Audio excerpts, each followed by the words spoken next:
नमस्कार दोस्तों, मैं राकेश कुमार और फिर से जुड़ चुका हूं आपके साथ निराल और राजस्थान के साथ। दोस्तों, इस वक्त हम मौजूद है करौली जिले में और रजानपुरा ये गांव आता है ग्राम कोटापुरा के। यहाँ के कुछ ग्रामीण हैं जिन्होंने अभी जो कि देखा जाए तो सचिन पायलट जी का यहाँ का आज का दौरा है, क्योंकि उनके जो पिताजी है सुश्री राजेश पायलट जी का मूर्ति का अनावरण करने के लिए वो यहाँ आ रहे हैं।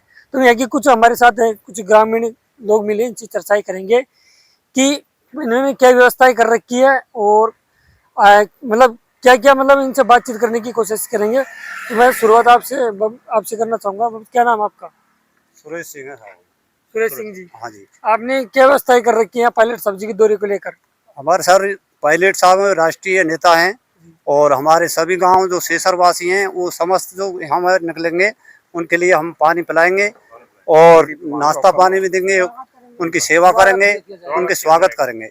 मतलब जो भी यहाँ के ग्रामीण लोग हैं पायलट साहब के दौरे को लेकर इन्होंने जो व्यवस्थाएं कर रखी है उनके स्वागत के लिए, जो भी नाश्ता पानी की व्यवस्था, जल व्यवस्था, जो भी मतलब कई जो भी लोग आएंगे उनको ये सेवा देते रहेंगे पानी की, सबके लिए मतलब सबके लिए व्यवस्था कर रखी है।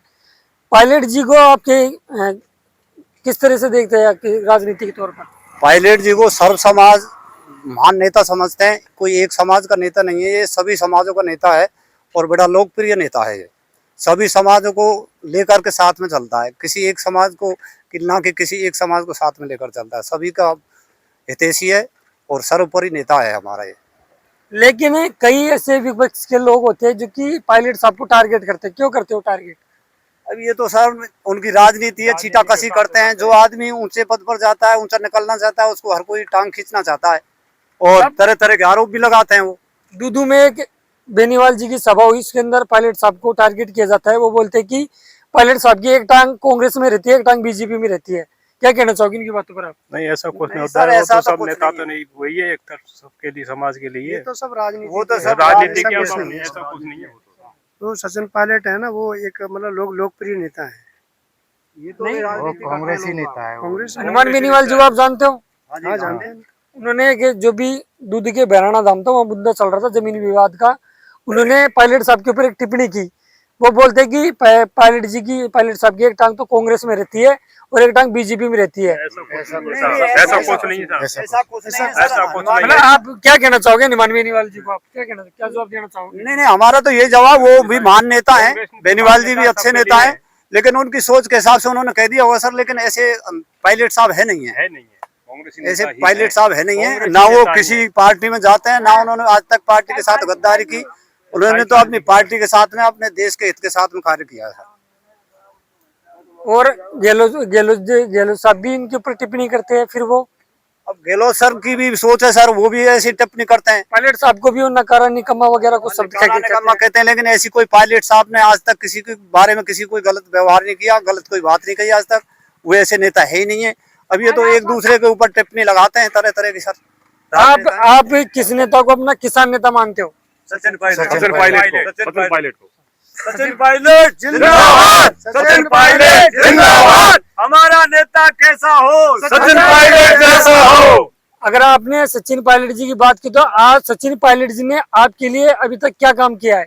अब सचिन पायलट जी ने सारे सब काम किए हैं, जो भी हितैषी काम है वो सचिन पायलट जी ने किए हमारे लिए, और नए भी काम करते हैं, फिर भी वो करता रहेगा। मतलब आपकी समाज के लिए उन्होंने ऐसे कुछ 4-5 काम किए हो, कुछ काम बता सकते हो आप? अब सचिन पायलट जी के काफी कार्य साहब। हाँ, सभी समाज के लिए, हमारे समाज का वो तो सभी समाजों के लिए कार्य करते हैं। वो किसी एक समाज से वो नहीं रखते हैं। वो गुजर समाज के नेता हैं, लेकिन आज तक 2 शब्द वो गुजरों के बारे में या और किसी अन्य जाति के बारे में आज तक बोले ही नहीं, और उनके ऊपर काफी तरह तरह के आरोप लगते हैं, लेकिन उन्होंने फिर किसी से कोई गलत शब्द बोला ही नहीं आज तक। अगर मैं 2028 चुनाव की आपसे बातचीत करूं तो किसको आप मुख्यमंत्री देखना चाहोगे? भजनलाल शर्मा को या सचिन पायलट जी को, फिर या अशोक गहलोत जी को? किसको? आखिर क्यों आप सचिन पायलट जी को मुख्यमंत्री देखना चाहोगे? सचिन पायलट एक युवा नेता है, सबके हितैषी हैं, अच्छी सोच है, सबको साथ लेकर चलते हैं, नया नेता है। अभी फिलहाल में एक सोशल मीडिया पे अशोक गहलोत जी का बयान आता है कि मैं कांग्रेस पार्टी का राष्ट्रीय अध्यक्ष बनने जा रहा था, लेकिन मेरे साथ में धोखा हुआ है और सचिन पायलट जी को राष्ट्रीय अध्यक्ष कांग्रेस का नेता बना दिया जाता है।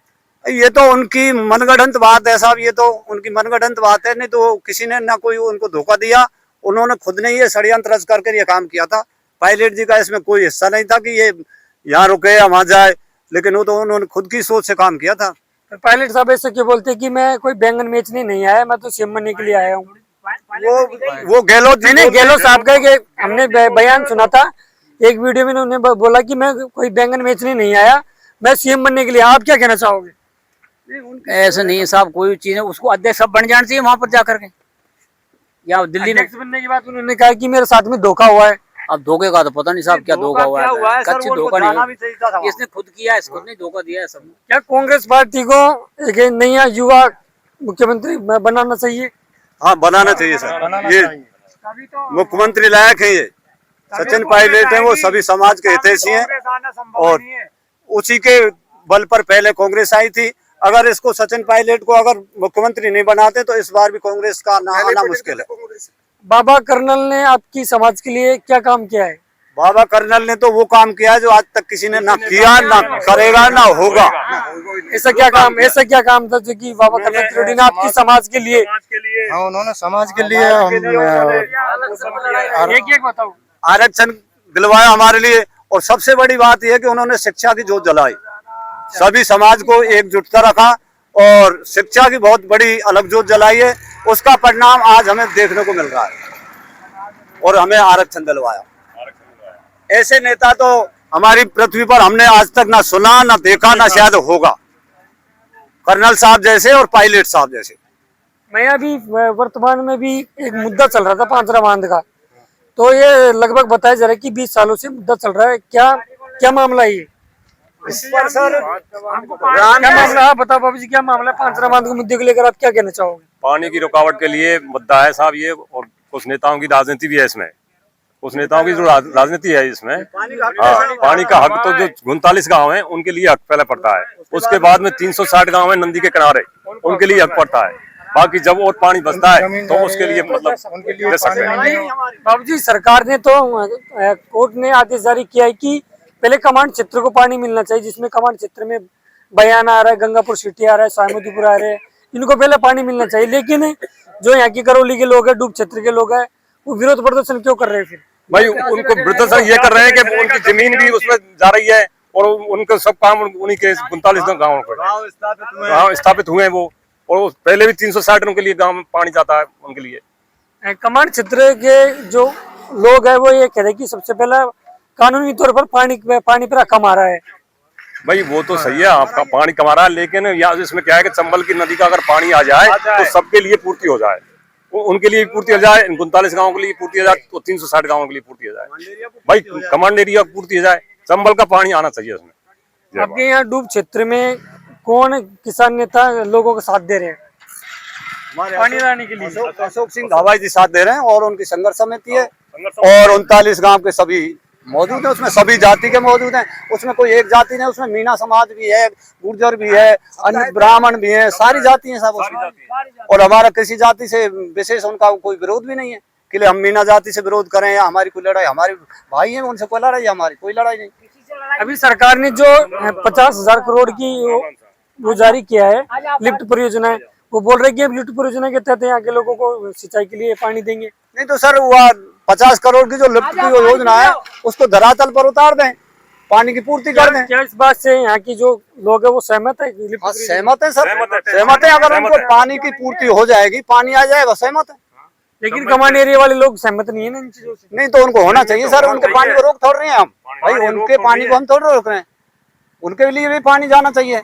लेकिन जो इन्होंने जमीन दी है अपनी, अपने घर इधर उधर बितर गए, गांव स्थापित हो गए। आखिर ये मुद्दा 20 सालों से क्यों चल रहा है पांचरा बांध का मुद्दा?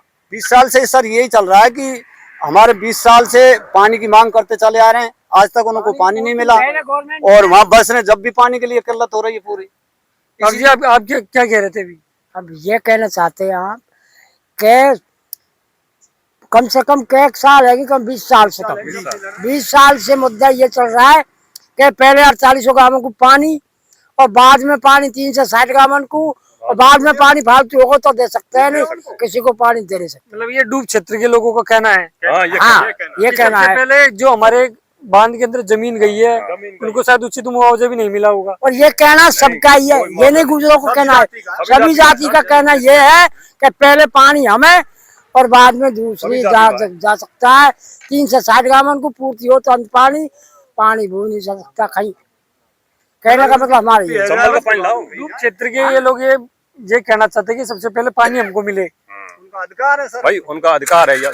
हमारी 1000 बीघे जमीन गई है, 12 से 13 बीघे जमीन जा रही है हमारी, हमारे पशुओं को हक्कत को। क्या ये आप अपनी हक की मांग पायलट साहब के सामने रखना चाहोगे यहाँ की लोग? नहीं, ये जगह नहीं है सर ऐसी मांग रखने की। ये तो उनके मूर्ति अनावरण की कार्य है, किसान सम्मेलन है, इसमें तो कोई मुद्दा ही नहीं है। मूर्ति अनावरण का काम है। अगर डूब क्षेत्र के लोग आ जाए पायलट साहब के सामने ज्ञापन दे तो फिर ज्ञापन दे सकते हैं सर, ज्ञापन दे सकते हैं, ज्ञापन दे सकते हैं, उसका तो ज्ञापन ही दे सकते हैं। ज्ञापन दे सकते हैं, बाकी और कोई मुद्दा नहीं है। यहाँ तो एक किसान सम्मेलन है और मूर्ति का अनावरण। स्वागत के लिए कमांड क्षेत्र में तो जो रामकेश मीणा जी है वो कमांड क्षेत्र के लोगों को साथ दे रहे हैं। अब सर वो देंगे, उनका सोच है, हमारे साथ में तो कोई नेता है नहीं है। मतलब सबसे पहले आप लोगों का ये कहना कि यहाँ की डूब क्षेत्र के लोगों को सबसे पहले पानी मिलना चाहिए ना। हाँ जी, यही मेन बात बाकी पानी बचता है। इन्हीं चीजों को लेकर ये मुद्दा भी दोनों बीच के पक्ष में चल रहा है। हाँ जी, कोई सोल्यूशन भी नहीं निकल हाँ जी, बिल्कुल बिल्कुल। सोल्यूशन यही है, वहाँ के लोग हैं उनके लिए पानी दिया जाए, उसके बाद में जो प्रोसेस है चंबल का पानी लाया जाए। अब चंबल का है नहीं है इससे मतलब नहीं है, लेकिन वहाँ के जो आ जाए तो ठीक है। चंबल से ही सुविधा होगी सबके लिए। क्या लेना, कमांड के लिए चंबल के होगी, सबको पानी की व्यवस्था सबके हो लिए। जाएगी, पानी पीने के लिए मिल जाएगा तो अपने आप प्रॉब्लम सॉल्व हो जाएगी। इसमें क्या है, दोस्तों पानी चला जाएगा तो सबकी सुविधा हो जाएगी साहब। कमांड एरिया को भी चला जाएगा, वो भी भाई है हमारे दुश्मन नहीं है। डूब क्षेत्र के लोगों को उनको भी मिल जाएगा। 360 गांव जो बसे हुए नदी किनारे, उनके भी गांव बर्बाद हो गए। जब उसमें तेज बहाव आता है तो 360 गांवों को छोड़ देते हैं, वो परेशानी भुगतो। जरूरत के अनुसार उनको एक बूंद नहीं मिलता बेचारे इनको। तो इससे कमांड एरिया को भी पानी मिलेगा, 360 गांव को भी मिलेगा और 39 गांवों को भी मिलेगा, और भाईचारा भी बना रहेगा। इसमें कोई दुश्मनी भी नहीं है, चल रहा है वो भाईचारा बना रहेगा। भाईचारा भी बना रहेगा। हम भी ये चाहते हैं कि किसी से दुश्मनी नहीं बने, भाईचारा बना रहे हमारा। एक दूसरे के ऊपर छींटाकशी करते हैं लोग बाग, वो घटिया किस्म के लोग हैं जो छींटाकशी करते हैं, वो हमारी समाज का हो या दूसरी समाज का हो। धन्यवाद सभी का अब ये चीजें बताने के लिए। तो दोस्तों यह अभी जो हम ग्राम कोटापुरा एवं रजनापुरा यहाँ जो लोग थे, ये हालांकि जो पायलट साहब का दौरा चल रहा था उनकी व्यवस्था को लेकर जल व्यवस्था कर रखी थी इन लोगों ने। और हम आपको लगातार 3 दिन तक करौली विधानसभा क्षेत्र की आपको लाइव अपडेट बता देंगे। मैं राकेश कुमार, कैमरामैन राहुल के साथ। तब तक के लिए धन्यवाद।